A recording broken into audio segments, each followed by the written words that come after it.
স্বাগতম সবাইকে। আজকে day 2 right form of verbs নিয়ে আমাদের আলোচনা। গতকালকে ভিডিওতে এবং ক্লাসে আপনাদের যে অভূতপূর্ব সাড়া পেয়েছে, আমি সত্যি অনেক বেশি আপ্লুত।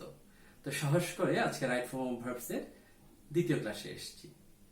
আপনারা জানেন যে ভার্বের গতকালকে আমরা 5টি রূপ নিয়ে আলোচনা করেছি। যদিও কনজুগেশন অফ ভার্বস এ আপনারা সবসময় লক্ষ্য করবেন 3টি ভার্ব নিয়ে আলোচনা করা হয়, ভার্বের 3টি ফর্ম নিয়ে: present form, past form, past participle form. আমরা যদি একটু বোর্ডের দিকে তাকাই, প্রেজেন্ট ফর্ম অথবা ভার্বের বেস ফর্ম, অনেকে বলে রুট ফর্ম, পাস্ট ফর্ম এবং পাস্ট পার্টিসিপল ফর্ম। কিন্তু আমরা লক্ষ্য করি ভার্বের সাথে এস, কখনো কখনো ইএস যুক্ত হয়, আবার ভার্বের সাথে আইএনজি যুক্ত হয়। যে ভার্ব নিয়ে আমরা গতকালকে এত আলোচনা করলাম, আজকে আলোচনা করছি সে ভার্ব মানে কি সেটা আরেকটু করে আমরা একটু রিভিউ করি। সবাই জানি ভার্ব মানে কাজ, তার মানে অ্যাকশন। অনেক সময় শুধু অ্যাকশন না, ভার্ব স্টেটও করে, কোনো কিছুর অবস্থা বর্ণনা করে। যেমন I M a teacher, he lives in Dhaka, তিনি ঢাকায় অবস্থান করেন। এখানে অবস্থান করাটাকে আমরা কোনো কাজ করা সেভাবে হয়তো আমরা বুঝি না। অথবা হি ওয়াজ আ ভেরি গুড পারসন, এখানে ওয়াজটা কোনো কাজ না হয়ে তার অবস্থাটা আমরা ব্যাখ্যা করছি। ভার্ব মানে যে সবসময় কাজ তা কিন্তু না। তারপরে সাধারণভাবে আমরা ভার্ব মানে মনে করি কাজ বা ক্রিয়া। লক্ষ্য করবেন ভার্ব কিন্তু যে 5টি ফর্ম আছে তার মধ্যে ভার্বের সাথে বেস ফর্মের সাথে এস এবং বেস ফর্মের সাথেই কিন্তু আইএনজি যুক্ত হয়।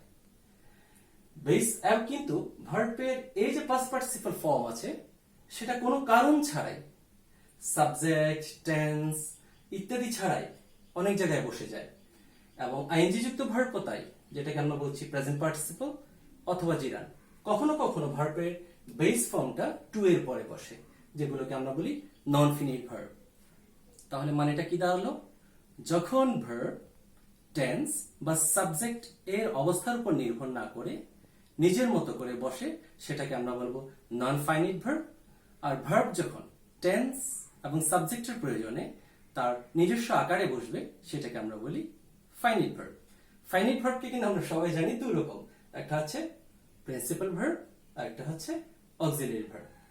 এখানে খুবই কনফিউশনের একটা ব্যাপার আছে, সেটা হচ্ছে কোনটা অক্সিলারি কোনটা প্রিন্সিপাল। কেন? আমাদেরকে মনে রাখতে হবে অক্সিলারি ছাড়া আপনি কোনো সেন্টেন্সকে নাবোধক করতে পারবেন না।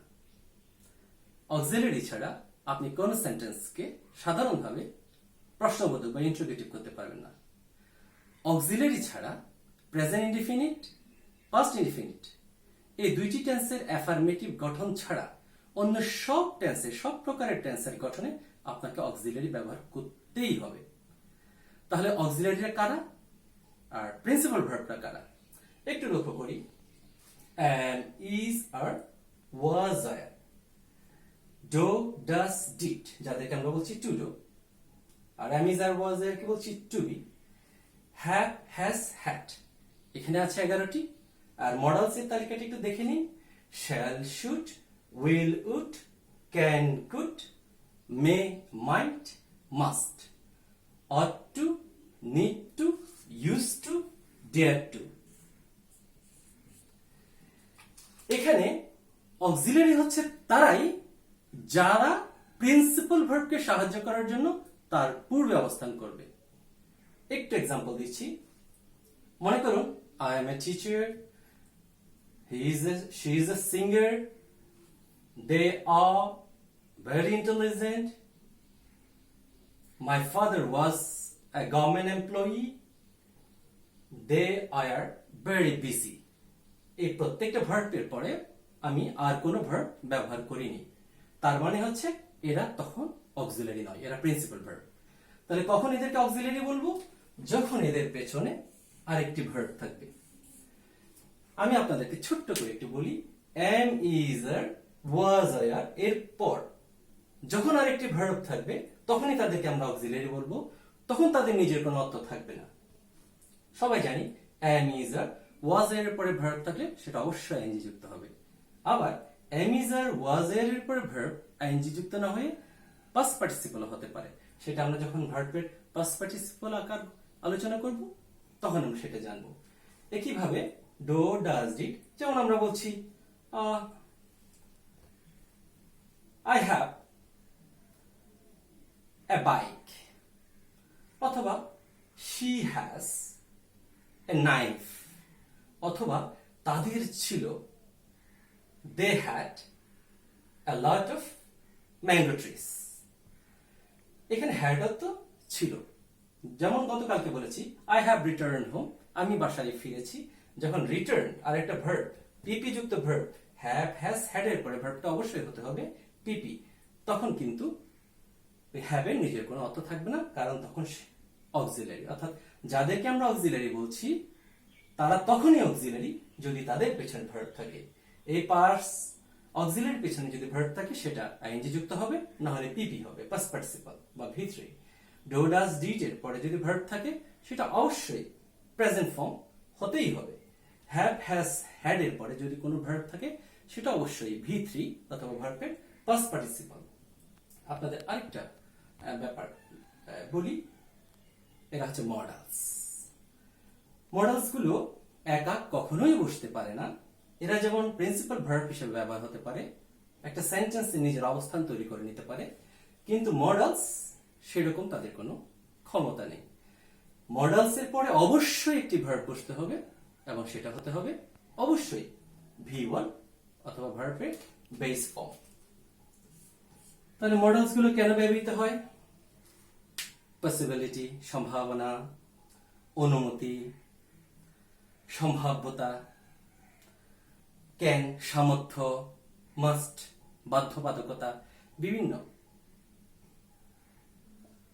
সেন্টেন্স গঠনের সময় তাদের প্রয়োজন হয়। যেমন we must respect our seniors, may I come in sir, অথবা আই শ্যাল ভিজিট ঢাকা, এরকম। আচ্ছা আসুন তো, এখানে আমি 8টি সেন্টেন্স দিয়েছি। ওই সেন্টেন্সে যে ভার্ব গুলো আছে প্রত্যেকটা ব্র্যাকেটের মধ্যে একটি করে ভার্ব আছে, সে ভার্ব গুলো ভি1 হবে, ভি2 হবে, নাকি ভি3 হবে, এস যুক্ত হবে, নাকি আইএনজি যুক্ত হবে, আমরা নিজেরা একটু দেখে নিই। আপনাদের আমি 1 মিনিট, 2 মিনিট, 3 মিনিট সময় দিচ্ছি, নিজের একটু ভেবে নিন। Number 1, Dolly and Senseno follow my Facebook post. লক্ষ্য রাখবেন গতকালকের ক্লাসে আমার প্রথম দুইজন কমেন্টসকারী ছিলেন জলি এবং সেন্সেনো, তাদের নামই আজকে আমি ব্যবহার করেছি। এখানে তাদের সাথে কি ফলো হবে? They learned their lessons regularly. এখানে কি লার্ন হবে, নাকি লার্নিং হবে, নাকি অন্য কিছু? She doesn't tolerate corruption. সে দুর্নীতি সহ্য করে না। এখন টলারেটের 5টি ফর্ম থেকে কি ফর্ম হবে? একইভাবে we should take balanced diet. take অথবা eat, আমাদের সুষম খাবার খেতে হবে। I want to create a happy environment. আমি চাই একটি সুখী পরিবেশ তৈরি করতে। I shall have finished the work before he came. আপনারা চাইলে মোবাইলের অপশনটা এখন ভিডিওটা পজ দিতে পারেন এবং ভাবতে পারেন। যদি ভাবনা শেষ হয়, আসুন আমরা কতগুলো রুলস এর আলোচনায় যাই। ডলি অ্যান্ড সেন্সেনো, এখানে 1 + 1 = 2।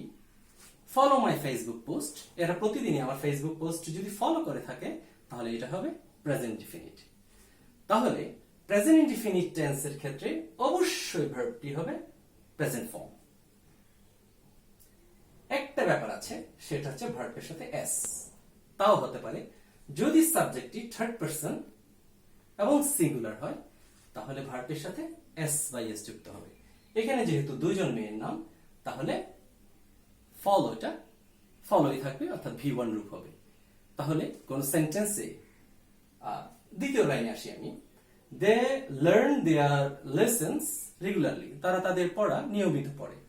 ছোট্ট একটা সহজ একটা সূত্র দিচ্ছি। কোন সেন্টেন্সে রেগুলারলি, ডেইলি, সামটাইমস, অফন, অকেশনালি যদি আপনি দেখেন, তাহলে সেটা অবশ্যই প্রেজেন্ট ডিফিনিট টেন্স হবে, অর্থাৎ সাবজেক্টের পরের ভার্বটি অবশ্যই V1 হবে। তাহলে এর রাইট অ্যান্সার হচ্ছে লার্ন। আপনাদের উত্তরের সাথে মিলিয়ে নিন। Number 3 rules. ভার্বের আগে যদি, আবার বলছি, ভার্বের আগে যদি do not, does not, did not, have to, has to, had to, modal auxiliaries এবং টু থাকে, তাহলে অবশ্যই ভার্ব হবে V1। তার মানে এখানে হবে she doesn't tolerate corruption, s বা ing বা pp কোনো কিছুই হবে না। আবার বলছি has to, এখানে has to থাকার কারণে ভার্বটা হবে V1। আবারও রুলসটা মনে করিনি, do not, does not, did not, have to, has to, had to, infinitives হিসাবে টু অথবা মডাল অক্সিলারিজ, এদের পরে যদি কোনো ভার্ব থাকে সে ভার্বটি হবে V1 বা বেস ফর্ম। তাহলে শুড, শুড মডাল অক্সিলারিজ, তাহলে এখানে এটাও হবে যা আছে তাই। নিশ্চয় বুঝতে পারছেন, বাকি সব উত্তরই হবে আসলে ব্র্যাকেটটা তুলে দিলে যা হয় তাই। যেমন I want to create, to এর পরে ক্রিয়েট, CREAT, ক্রিয়েট সৃষ্টি করা, base form. You had better, এইটা একটু ব্যতিক্রম, হ্যাড থাকলে সবাই মনে করছি আমরা তুমি এটা না করে বরং ওটা করো সেটাই ভালো হবে, এইভাবে কথাগুলো বক্তব্যগুলো বলার জন্য আমরা had better, had rather, would better, would rather. তাহলে আবার একটু বলি, ভার্বের আগে যদি had better, had rather, would better, would rather যদি থাকে, তাহলে তারপরে ভার্বটি কখনোই V3 হবে না, V1 হবে, অর্থাৎ বেস ফর্ম হবে।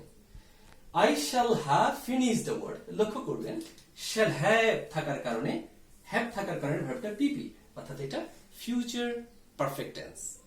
এটা যেহেতু future perfect tense, before he came, এটা আমাদের মধ্যে একটি কনফিউশন তৈরি করে। ফিউচার পারফেক্ট টেন্সের গঠনে সামনের অংশ যদি ফিউচার পারফেক্ট টেন্স হয়, পেছনের অংশ হবে ফিউচার ইনডিফিনিট অথবা প্রেজেন্ট ডিফিনিট। আপনি যদি এটা প্রেজেন্ট ইনডিফিনিটে লিখতে চান, তাহলে আপনাকে লিখতে হবে বিফোর হি কামস।